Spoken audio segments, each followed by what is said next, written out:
Sejam muito bem-vindos aos 5 minutos. E agora vamos falar da notícia que está do momento aqui, que foi a questão de que o Flávio Dino colocou uma decisão dele falando que a lei Magnitsky não vale no Brasil, ou então que leis estrangeiras não valem no Brasil, esse tipo de coisa assim, sabe? Porém, o que acontece? Essa decisão ela se deu devido a um entendimento errôneo do que significa a lei Magnitsky. O que significa? Significa o seguinte: não é que vai ser uma lei estrangeira que vai valer no Brasil, não é isso.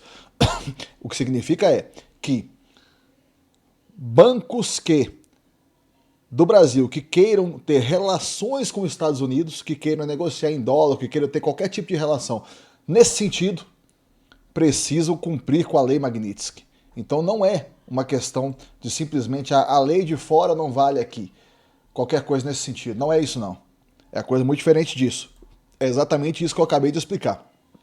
Que os bancos que têm negócios lá nos Estados Unidos, se eles quiserem continuar tendo negócio nos Estados Unidos, eles têm que obedecer a uma lei americana. Caso contrário, eles vão ter que se restringir apenas a ficar aqui no Brasil. Essa é que é a situação. Então vamos colocar. Primeiramente eu quero agradecer a todo mundo aqui que está se inscrevendo no canal. Muito obrigado a todo mundo. E também falar para vocês o seguinte: o canal aqui é de direita. O canal aqui ele é libertário. Então, para qualquer esquerdista que esteja aí desavisadamente aqui no canal, fica só esse aviso. Vamos lá então aqui, ó. Como decisão de Dino pode afetar sanções do governo Trump contra Moraes? E aí eles vão trabalhar aqui a notícia. A gente está começando com a CNN, mas tem aqui várias outras também. Uma decisão do ministro Flávio Dino, do STF, indica que empresas podem ser punidas no Brasil caso apliquem sanções contra o ministro Alexandre de Moraes, seguindo determinação do governo Donald Trump. Na decisão proferida na segunda-feira 18, Dino proíbe a aplicação no Brasil de sentenças judiciais e leis estrangeiras que não estejam validadas por acordos internacionais ou referendadas pela justiça brasileira. Então, legal. Então, veja bem, é uma situação muito complexa, porque, na verdade, o que acontece? Aquilo tudo que eu expliquei logo aqui agora no começo do vídeo é verdadeiro. Os bancos vão ter que cumprir caso eles queiram ter negócios lá nos Estados Unidos.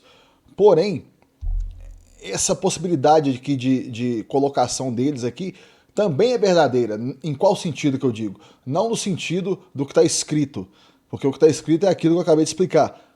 Porém, no sentido de que o STF brasileiro tem o poder de punir os bancos, entende?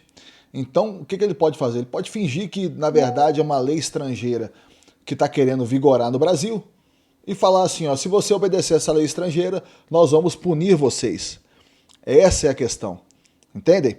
Então é um negócio muito complicado, porque mesmo que essa colocação do ministro tenha sido baseada no entendimento errôneo da realidade, o que ocorre? Mesmo assim, ele ainda tem o poder de punir os bancos aqui.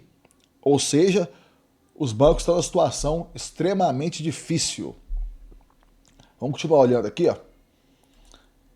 Aqui na Folha de São Paulo, a mesma coisa. Decisão de Dino tem mais recado político após sanções dos Estados Unidos que impacto jurídico para Moraes.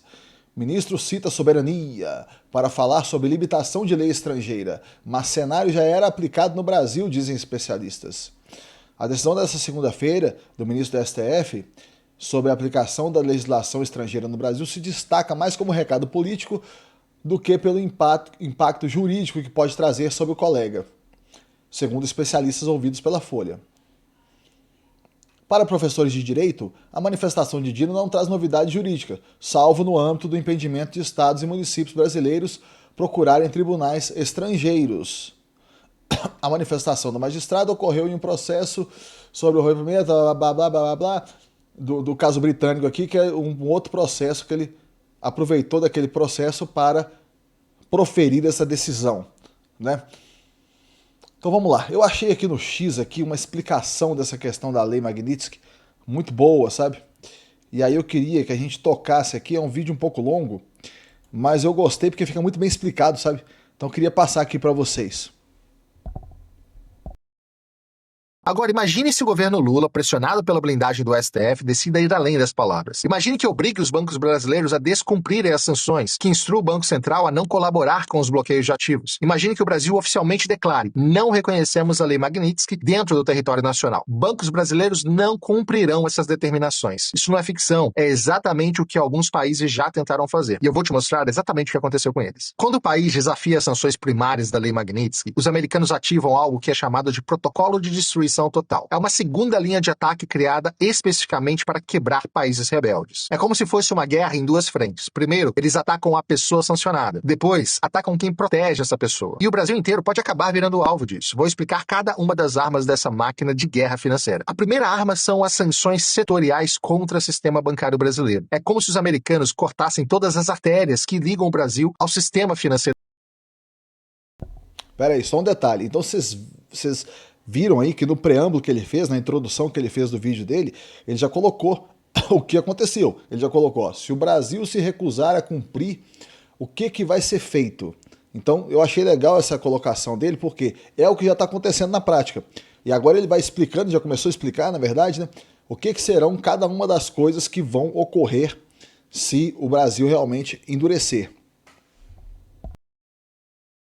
Mundial. O mecanismo funciona assim: eles criam uma lista negra secundária. Se bancos brasileiros conscientemente descumprirem sanções do Magnitsky, entram automaticamente nessa lista. E aqui está o truque perverso: não precisam sancionar todos os bancos, basta sancionar 2 ou 3 bancos. Imaginem o Banco do Brasil sendo incluído na SDN list. Resultado: o banco não pode fazer mais correspondent banking com qualquer banco americano, não pode processar pagamentos em dólares, não pode participar de financiamentos de comércio exterior. Mas a coisa fica ainda pior. Por causa da regra de contaminação, qualquer banco brasileiro que fizer negócios com o Banco do Brasil sancionado também fica sob suspeita. É como uma doença que se espalha pelo sistema inteiro. 48 horas, todos os grandes bancos brasileiros estariam isolados. Itaú, Bradesco, Santander, todos cortados do sistema financeiro global. É a morte clínica do sistema bancário nacional. Protocolo de escalada automática. Aqui está o que torna essa arma tão terrível. Ela tem escala automática. Os americanos criaram um protocolo que funciona como uma máquina de guerra sem piloto. No dia 1, o primeiro banco é sancionado. No dia 3, bancos correspondentes americanos cortam relação. No dia 7, sistemas de pagamentos internacionais bloqueiam transações. No dia 15, bancos europeus cortam relações por medo de contaminação. No dia 30, o sistema bancário brasileiro está completamente isolado. É uma máquina que funciona sozinha, não precisam de nova decisão política. Tudo acontece automaticamente. E aí entra um efeito dominó tecnológico, o apagão digital. A segunda onda de ataques vem pelas empresas de tecnologia. E aqui está onde a coisa fica verdadeiramente aterrorizante. Amazon Web Services hospeda 60% da infraestrutura digital dos bancos brasileiros. Microsoft fornece sistemas operacionais para quase todos eles. Oracle roda base de dados. Cisco conecta as redes. VMware virtualiza todos os servidores. Quando um país é marcado como não compliance com sanções, essas empresas entram em pânico total. Não porque odeiam o Brasil, porque tem terror de perder acesso ao mercado americano. A Amazon fatura 500 bilhões de dólares por ano, sendo que 70% disso vem dos Estados Unidos. Ela não vai arriscar esse negócio para proteger alguns bancos brasileiros. É uma matemática simples. Vou descrever exatamente como seria o apagão tecnológico. Na semana 1, o serviço de hospedagem da Amazon anuncia revisão de compliance, que é um eufemismo para vamos ter que cortar vocês. Bancos brasileiros têm 30 dias para migrar de servidores. Na semana 2, a Microsoft cancela as licenças de Windows Server. A Oracle bloqueia atualizações de segurança e a Cisco para com suporte técnico. Na semana 3, a Google bloqueia as APIs de pagamento. A Apple remove os aplicativos bancários dos sistemas da App Store. Samsung Pay para de funcionar. Na semana 4, toda a infraestrutura tecnológica dos bancos brasileiros está em colapso. Até o Pix pode parar de funcionar com isso. Cartões de crédito, então, nem se fala, quase todos de bandeira americana. A Internet Bank completamente sai do ar. É como se alguém desligasse a eletricidade de todo o sistema financeiro nacional simultaneamente. A segunda arma poderosa é o sequestro das reservas internacionais brasileiras. E aqui vem uma informação que vai chocar vocês. O Brasil tem 370 bilhões de dólares em reserva. Sabem onde 280 bilhões estão guardados? Em bancos americanos, europeus e treasuries do governo americano. É como guardar suas economias justamente na casa do inimigo. Os americanos não chamam isso de confisco. Eles usam termos técnicos: investigação de compliance, revisão de origem de fundos, auditoria de antilavagem, mas o resultado é o mesmo: o dinheiro fica totalmente congelado. O processo funciona mais ou menos assim. O Treasury Department, o Departamento do Tesouro, abre uma investigação administrativa sobre as reservas brasileiras. Alegam suspeita de que o dinheiro pode ser usado para facilitar violações das sanções aplicadas pela Lei Magnitsky. Durante a investigação, que pode durar anos, as reservas ficam totalmente bloqueadas. O Brasil não consegue acessá-las, não consegue vender os títulos do Tesouro americano que possui, não conseguem movimentar qualquer tipo de depósito. É como se o Brasil acordasse um dia e descobrisse que 75% das suas reservas internacionais viraram papel de parede. Do dia